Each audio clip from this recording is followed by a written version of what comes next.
আলহামদুলিল্লাহ, আমরা মন্ত্রিপরিষদ গঠন হওয়ার পর থেকে এই পর্যন্ত ৭ জন মন্ত্রী এবং প্রতিমন্ত্রী মহোদয়ের সাথে যোগাযোগ করে আমরা আমাদের নবম পে স্কেলের দাবির কথা তাদের সামনে তুলে ধরতে পেরেছি এবং আমাদের এই কার্যক্রম অব্যাহত থাকবে।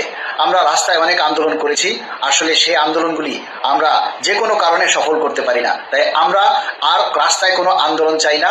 আমরা প্রজাতন্ত্রের কর্মচারী, আমরা নিয়মতান্ত্রিকভাবে আমাদের এই দাবি বাস্তবায়ন করতে চাই।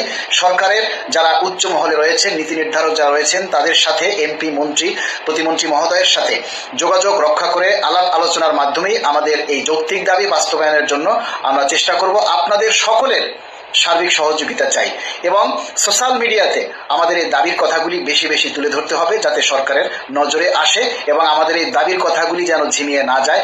এবং মাননীয় প্রধানমন্ত্রী জনাব তারেক রহমানের উপরে সবাইকে আস্থাশীল হতে হবে, ধৈর্য রাখতে হবে। ইনশাআল্লাহ তিনি আমাদের এই দাবি অবশ্যই বাস্তবায়ন করবেন এবং অতি তাড়াতাড়ি আমাদের এই দাবি বাস্তবায়নের সুখবর মাননীয় প্রধানমন্ত্রীর কাছ থেকে আমরা শুনতে পাবো। সবাইকে বলবো ধৈর্যশীল হন।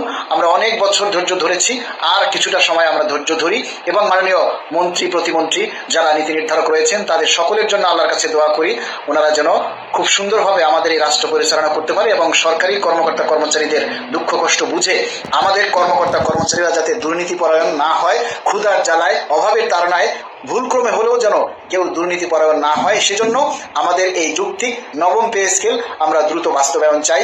সবাইকে অনুরোধ করব, আপনারা ভিডিওটা শেয়ার করুন এবং আমাদের এই দাবির কথাগুলি যার যার জায়গা থেকে সবাই তুলে ধরুন।